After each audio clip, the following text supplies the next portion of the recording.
everybody. Welcome to the Silent Hill Ascension pre-show. Eduardo here with Layla, and while we're going to have the run of show, first of all, it's great to be back. That it absolutely is. Eduardo, it's good to see you after all these weeks. And hey, I believe we have a graphic for our run of show. So welcome, everybody. If you've been here before, if you haven't been here before, this is the Silent Hill Ascension pre-show. We're going to have this here at 5:40 p.m. Pacific. Promptly at 6 o'clock Pacific, we will start the actual Silent Hill Ascension show. And then afterwards, you're going to come right back for the post show, which today is a little bit special as we have an interview with our very own Stefan Bugaj. Woo! Very exciting. Eduardo, would you like to explain to folks what Ascension is in case they're new here and don't know? Well, I mean, it's been a while. So you know, whether you're new, returning, or a veteran for as long as the show has been here, Silent Hill Ascension is a socially interactive streaming series where all of you collectively shape and experience its ever-evolving story. You collaborate and compete with others to try to make the choices you want to see appear. Now, when each decision ends, that choice locks in as canon. That is the version of the story of the show everyone sees. It's a canon story shaped by you, the audience, the participating audience, every single day. And what we're going to do is we're going to have on screen essentially a video, and we're going to kind of ease you back into the story, right? So this is where Rachel discovers a forbidden ritual with the potential to bring Faith back to her. That will play behind us as we kind of let's ease back everybody in, right? We've been away for a while. Let's ease everybody back into what's been going on, you know, not just last show, but also like kind of a couple of weeks in, right? Yeah, let's bring everyone back in with us. The water's fine, you know, Eduardo and I are here to guide you through. So as we get the scene kicked up, some things to note. First of all, Rachel, one of our protagonists, Faith, her daughter, who is missing, Eduardo, and she's not the only one that's missing. But in this instance, Rachel's really trying to use her faith in the foundation. As we've recalled, it went from being a pyramid-shaped self-improvement scheme to, we've come to write out calling it a cult, to use a ritual that she's been taught, or that she's discovered rather, to maybe possibly bring her missing daughter back. Totally sound plan, sound logic. Good job, Rachel. Yeah, sure. So that decision's up for everybody. That will close, I believe, on Thursday. And I mean, you know, when you have a dark and mysterious book that tells you, oh yeah, you can get your, your daughter back, just a little bit of an eye. You need a little bit of a eyeball. And I love that the choice is between her eye or, you know, Eric's, but the audience wants none of it. Right now, it's just clearly Rachel's eye. They're like, no way Eric is getting touched here. Yeah, Eric really getting saved by the audience here. But yeah, Rachel, you know, like I said, the girl bossery is strong. She's going to do whatever it takes to get her kid back, which I respect. It's going to require possibly violence. In this context, which I also respect, honestly, you know, we got to do what we got to do. But it actually seems like we're going to scoot right along to a different scene where Rachel has an encounter of a different kind. Yes, so our production team is going to throw that up on screen. That'll be without us, so you'll get to relive the scene. So for context for everybody here, this was the scene that essentially played as we left for the holiday break. So this is the last thing you got to see, well, apart from my lovely face, of course, but this is the last time we got to see kind of the story, not just in Pennsylvania or in Norway. Actually, where are we? The other world says hello, and our production team will throw that right out on screen. We'll see you in a bit.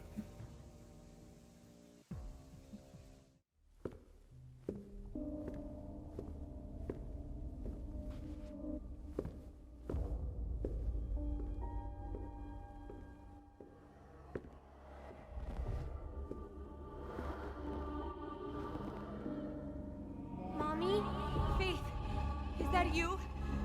You need to come home now. Just tell me where you are.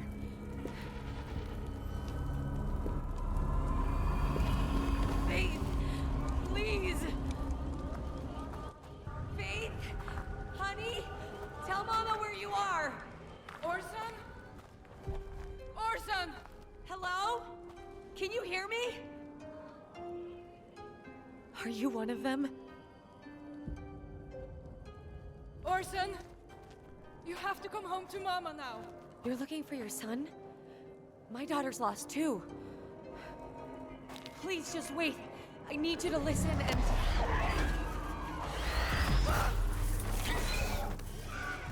We have to get out of here, now! Come with me. That thing wants to kill us and we have to run. I don't want to leave you, but if you don't come now...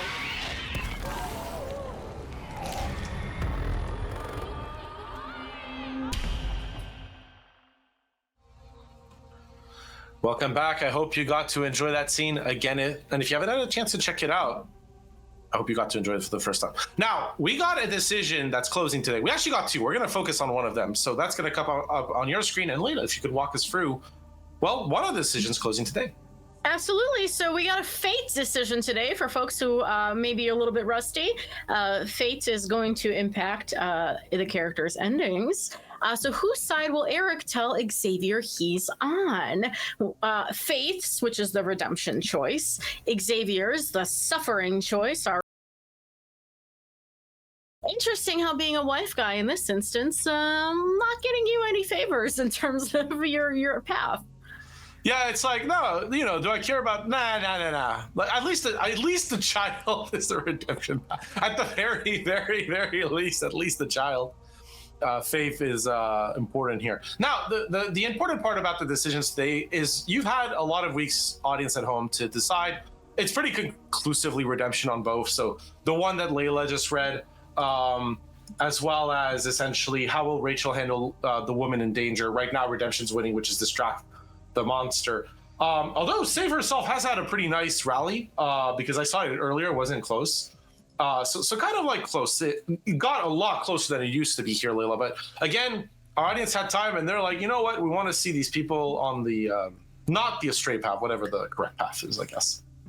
Well, there's no such thing as the straight path, or the correct path, right? This is all subjective whim or subjective planning. But yeah, it is very curious that, we're sticking to redemption, at least as far as Eric is concerned, or, as far as helping out other non-Rachel shaped characters goes.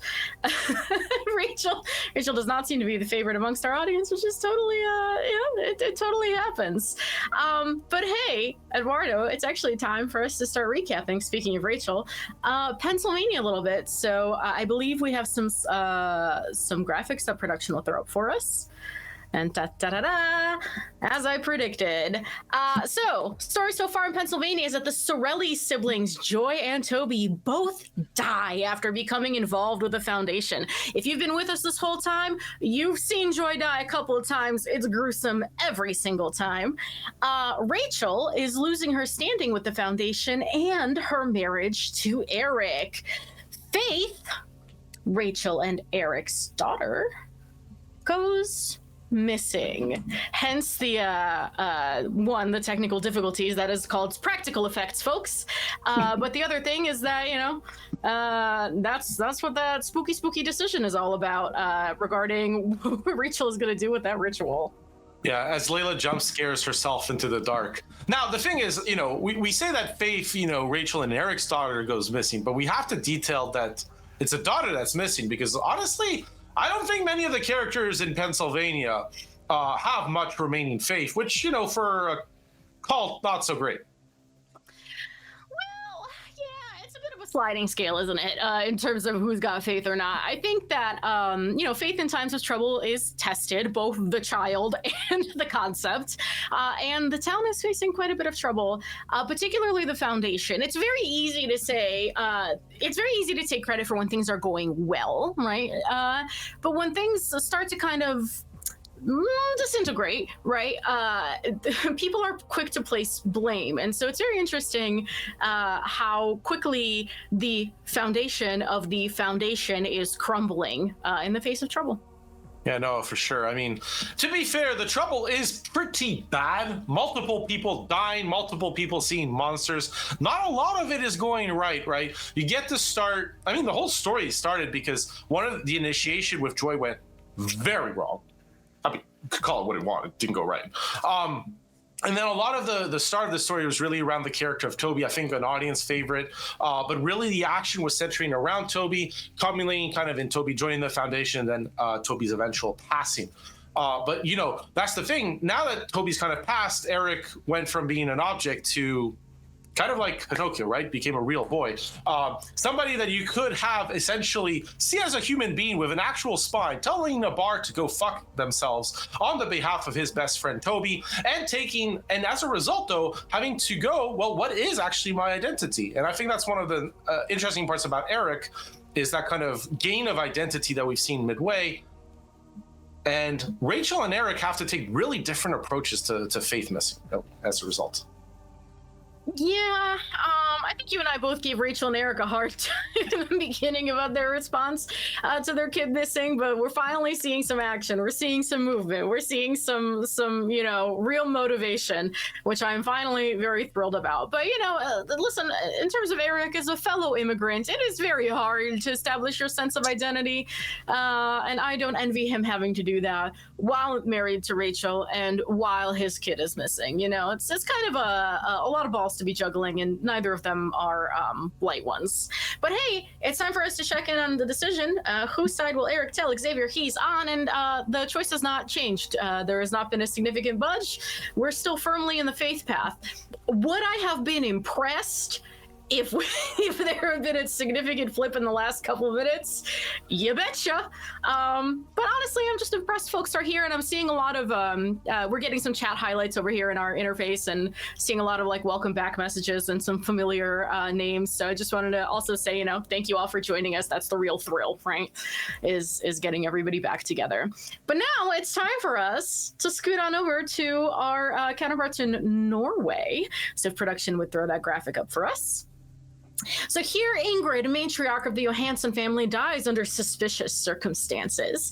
Britt, Astrid's sister, so Astrid and Britt, both daughters of Ingrid, goes back to town to help with the funeral and search for Astrid's son, Orson.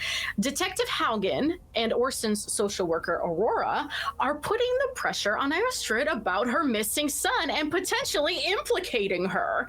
Again, not a fun circumstance to be in.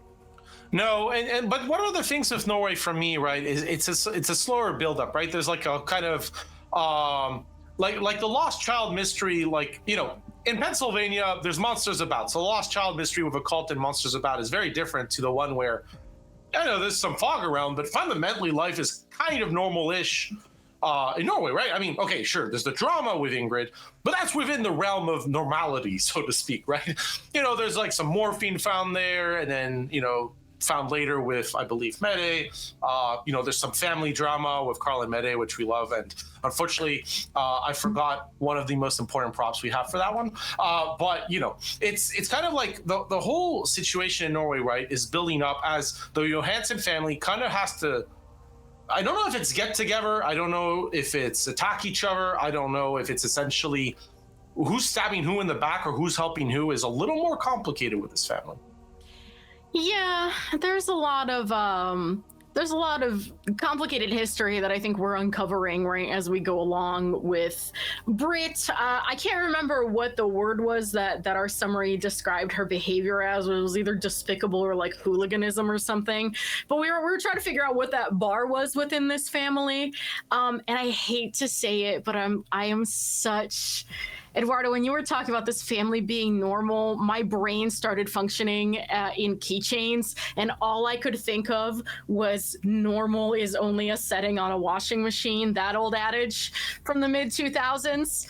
So, you know, we actually got a chat highlight here from Coyote Wildfire. Says, shall we all join the triangle-shaped self-help group? Under these circumstances, why not? I will personally be your needle bearer. Well, fair enough. I mean, like, just I don't know. Like for me, or like, you know, normal for me, normal is dysfunctionality in a weird way, right? It's in a way, what's happening with them is not absurd. It is dark, and there are deeper problems at play, but they are a lot more down to earth, right? In the sense of, you know, the child's missing. There's fog. Something's going up at the farm. It's like a little absurd. Sure, that's fair. But, that's the thing about the whole absurdity of the situation. And this is horrible segue. But for all of you out here, one of the things is we're all catching up, right? So some of you might actually be new and returning. A lot of you have been fans and you're tuning into the hosted show because we're here. But a few of you might have, come in because you're anticipating the show. One of the things is if you're kind of new or returning and you're interested in more of the story, the catch-up section does have the full episodes in it. As usual, those are spoiler-free in the sense that you can watch them, catch up on all the details. Now, that said, for those of you who after this are like, I would kind of want to understand, but a little more quickly what's going on. We do have a 2023 recap video. It is a little longer, 7 minutes, but that's going to give you the highlights from what happened before the holiday breaks. I'll give you a refresher. That'll help you dive in back to the world of Silent Hill Ascension. But importantly, what happens to those characters, not up. Well, we're developers, I guess, up to us a little bit. But it's a lot up to you, the audience at home. You're deciding what's happening to them. You're deciding what their fates are. You're choosing how, if they get together or not. Literally, one of the decisions was that. We'll cover that in the post-show. But because it's almost time for the show, you haven't had an endurance scene for a while, so we're going to rebrief you on those, Layla, as our production team's going to, for that video on air, what you're going to see. Layla, if you could walk us through. Absolutely. You get to endure another explanation of the endure scene. So one of our main story characters will enter an eerie room and advance slowly, only to find one of you, an audience member, dead. A ton of crawlers, insects with a human face, will appear. The only escape is to run up to a door towards freedom. You'll have to help the character shake off the crawlers, crawl through the barbed wire, and get out of there. Inputs will appear on screen for you to react to and help the character. Eduardo, would you like to expound on that a little bit? Of course. So one of the things here is if a character fails too many of these endurance scenes, hope goes down. And the thing with characters' hopes is they functionally decide partly what their fate is. So fate decisions are kind of what you're deciding as an audience together, and hope is something a little more dynamic, what the character's feeling. So having low hope may make them not survive a future encounter, permanent death in the story. One of the things with the endurance scenes, we do give you quite a few influence points for taking part. But remember, doesn't matter if you succeed or fail, in the sense of it's part of the collective story. What matters from them is not the judgment on you as an audience member, it's that you're morphing and shaping the story as you take part and you get to see it. So that's the thing. We're not actually that far away from the show, I believe, Layla. No, we're about 2 minutes out, as a matter of fact. I am jazzed. I am thrilled. Chat highlights have been making me laugh the whole time we've been talking, which is great. Chat, we missed you a lot. There's a rally going on for one of the decisions today. So, man, Ascension is back. I'm so jazzed to be here. Eduardo, would you mind giving us a recap on our way out? Sure. So the big thing to remember here is kind of the actions picking up on both sides. And one of the big things before we had the break is that this was the first time we've actually had, really, Norway and Pennsylvania match completely at the same time. You've seen a lot of the same monsters across the larger pond, so to speak. But, Layla, that's the thing. We saw them together. And, that's important. We did. We saw them come together finally, and now we get to see how those stories will continue to intersect. We love our moms coming through, looking for their kids, being dedicated even in the face of being trapped in a rusty hell, so to speak. I was certainly not an atmosphere I would want to be in or meeting new friends in. But yeah, things are converging, so to speak. As they are with our lovely audience who is going to hopefully have a delightful show in a minute. Remember, I will be in the post-show with our returning guest, Stefan Mugai. Layla will not be with us, so I'm really sorry about that for the fans of Layla out there. I know you are there. Please voice out for Layla. Please let her know that she is loved. We love you all, audience. As a result, the show's in 30 seconds. We're going to say bye for now. We hope you have a delightful time, though. See you later, and enjoy the show.